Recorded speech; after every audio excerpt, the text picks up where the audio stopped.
The United States launched about 125 aircraft to attack Iran's three main nuclear sites, Fort Natanz and Isfahan. Leading the charge were 6 B-2 Spirit bombers that took off from Wagman AFB in Missouri on the morning of June 21, 2025. In addition, about 30 cruise missiles were fired from U.S. nuclear submarines and submerged in the region, hitting the underground nuclear enrichment facilities one after the other. It may sound simple, but it is far from easy. These aircraft are huge fuel guzzlers and rely heavily on aerial refueling support to complete long-range missions. And that is where things get even more complex. The KC-35 straw tankers responsible for air refueling do not operate alone. They need protection provided by FA-18 electronic warfare squadrons that escort the tankers and also help protect the B-2 bombers from detection and attack. More details soon in the video. The mission begins in the quiet hours before dawn at Whiteman AFB, Missouri, where the B-2 Spirit prepares for a flight that will span continents. Although the stealth bomber is capable of non-stop air-to-air refueling, pilot fatigue is a major consideration. To mitigate this, the United States has strategically positioned Allied air bases in Qatar, closer to Iran, and on Diego Garcia, as well as possibly forward operating bases such as Andersen AFB in Guanajuato, one of the most strategic U.S. military bases in the world. By relocating several B-2 Spirit bombers from the 59th Bombardment Wing to Diego Garcia, the ZA provides a safe launch point for operations in the Middle East, Africa, and the Indo-Pacific. A carefully calculated military strategy that improves both survivability and operational range, but also escorts aircraft carriers and submarines across the Arabian Sea. A-18 Super Hornets and EA-18 Growlers take off from Zeus's carriers, their roles already defined. Some will clear a path through Iran's air defenses, while others will protect the tankers that keep the entire operation in the air. Fuel-laden KC-135 tankers hover in friendly airspace over Saudi Arabia, their crews aware that their unglamorous task could mean the difference between triumph and catastrophe.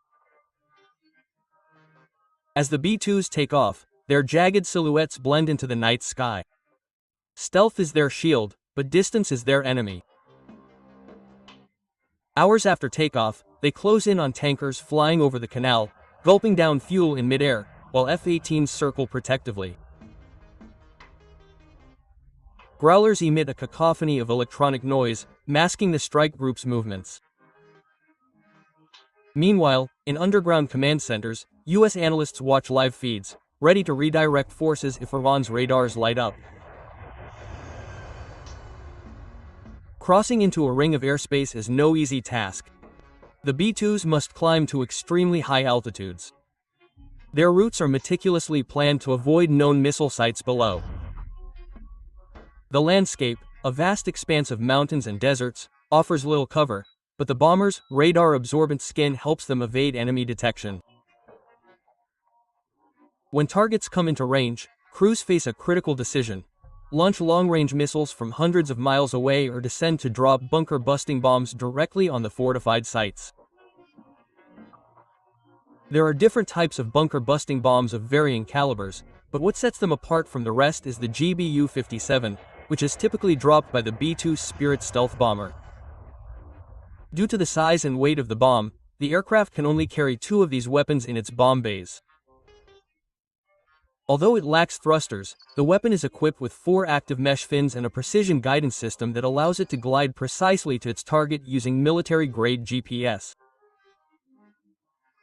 Constructed of a specially engineered high-performance steel alloy, it uses its weight as it falls under gravity to penetrate or burrow through up to 200 feet of soil or concrete underground. But it's not that simple. Iran's air defenses remain a formidable threat. The M29 missiles and aging F-14s may not be state-of-the-art, but they can still be dangerous if they're lucky enough to intercept the B-2 stealth bombers. The stealth bombers have virtually no air combat capability, and Iranian ground controllers, struggling to cut through electronic jamming, direct their fighters toward incoming bombers. But the Zilla army has its own countermeasures. EA-18 Growlers flood Iranian frequencies with static to disrupt communications and targeting systems. The confusion spreads, making it harder for enemy pilots to coordinate. If the Iranian fighters do manage to get close, the F-18s will be waiting. Guided by airborne early warning and control system aircraft that patrol safely off the coast, they attack with long-range missiles, forcing the Iranian pilots to turn away or face certain destruction. Now the B-2s will race west to avoid Iran's air defense system. Behind them, the sky is abuzz with chaos. SAM systems reactivated in desperation fire salvos that spiral harmlessly into the decoyed Argonne. The grenades continue their electronic siege while reserve F-18s move in to reinforce the withdrawal. Over Iraq, the bombers again encounter tankers guzzling fuel while F-22 Raptors join the escort, their sensors scanning for threats. Let's take a look at how this works. Step 1. The bomb launch pad. As mentioned earlier, a B-2 stealth bomber flies at a very high altitude. When the aircraft reaches its designated location and conditions are right, it releases its weapon. The bomb is designed for precision, and the height at which it is dropped plays a crucial role in its trajectory and effectiveness. Next, in Step 2, comes the targeting accuracy. The bomb is equipped with advanced guidance technology, including GPS and inertial navigation systems, which are military-grade satellites. Next comes Step 3, which is trajectory adjustment. Guidance information and data are then transmitted to the bomb's 4 vane motors located at the rear. These vanes can move and adjust in real time, allowing the bomb to correct its trajectory as it descends under the force of gravity. These adjustments are essential because the weapon has no thrusters to change its trajectory. Instead, it relies on the movement of these vanes and a high-altitude launch to control its flight path. This is why the bomb must be dropped from a very high altitude to give it enough time and distance to adjust its trajectory accurately. Now comes the hard part, Step 4, impact and penetration. The bomb, known as the Massive Ordnance Penetrator, weighs approximately 13,600 kilograms, 30,000 pounds.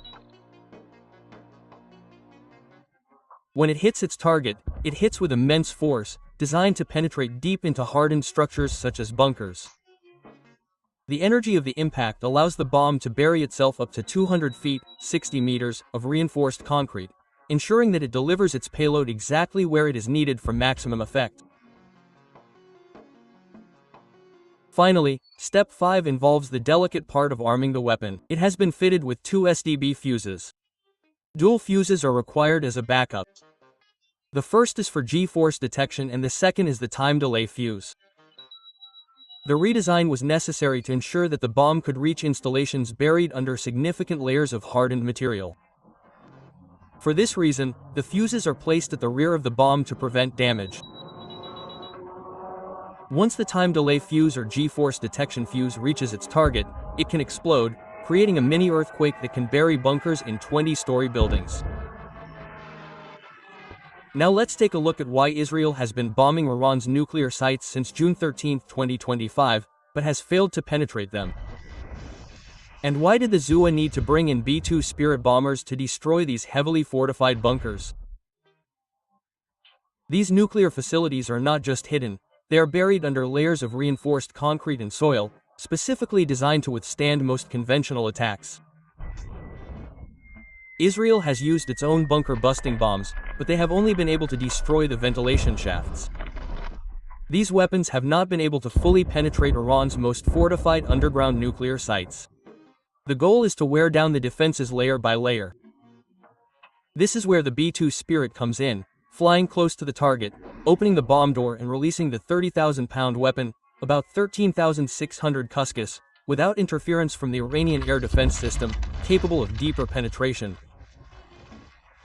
The result could have been more decisive, possibly damaging or even destroying the underground uranium enrichment facilities in one fell swoop. The main objective of the STUA is to destroy Iran's nuclear program by striking its most critical enrichment sites, specifically Fordal, Nathans and Isfahan. Take Nats, for example. This facility includes 6 above-ground buildings and 3 underground structures, 2 of which are large enough to house centrifuges. According to the Nuclear Threat Initiative, U.S. Navy submarines launched 30 cruise missiles and land attack missiles at this site, targeting these nuclear facilities that did not require deep penetration. When ready to launch, the missiles open the hatch, the protective seal is broken, high-pressure air is pumped into the tube, and the missiles are ejected. The tip of the missile breaks the surface of the water. The rocket boosters fire and propel the missile on its way. The boosters fall away as the missile leaves the water and the cruise missile's main engine ignites, automatically deploying its wings, as shown in the animation.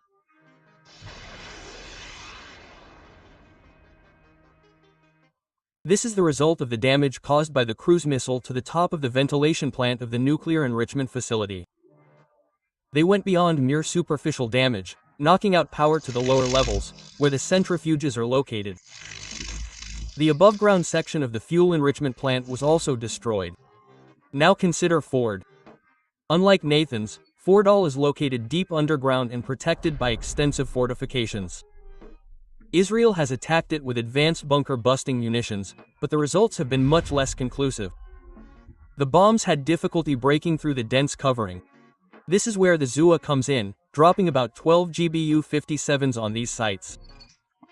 As you can see, it can penetrate about 200 feet underground, which is equivalent to a 20-story building. This means it can penetrate the Fordall nuclear site, requiring deep penetration. Its heavy and compact design allows it to break through more than 200 feet of reinforced concrete, destroying the Fordall nuclear enrichment facility. In the current scenario, tensions between the United States and Iran have reached a critical point. The Trump administration has made it clear in public statements that if Iran decides to retaliate, a full-scale war in the Middle East will become inevitable. However, while the United States government is facing internal divisions over how to handle the situation, with criticism and praise coming from both Democrats and Republicans, the Israeli government's response has been one of gratitude, with Benjamin Netanyahu siding with Trump, reinforcing Israel's support for the American action. But what about Iran?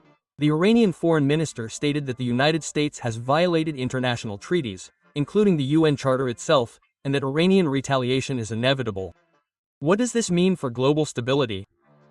How will Iran respond to a direct attack? What is at stake, in addition to an escalation of violence, is the risk of a war of even greater proportions. Countries like Russia have already signaled that they may move nuclear equipment to the Middle East, while Yemen, an ally of Iran, has already entered the conflict. What do you think? Let's discuss in the comments. If you're new here and want to know more details about how this situation got to this point, check out this video here, and subscribe to the channel to follow the next developments. Yeah.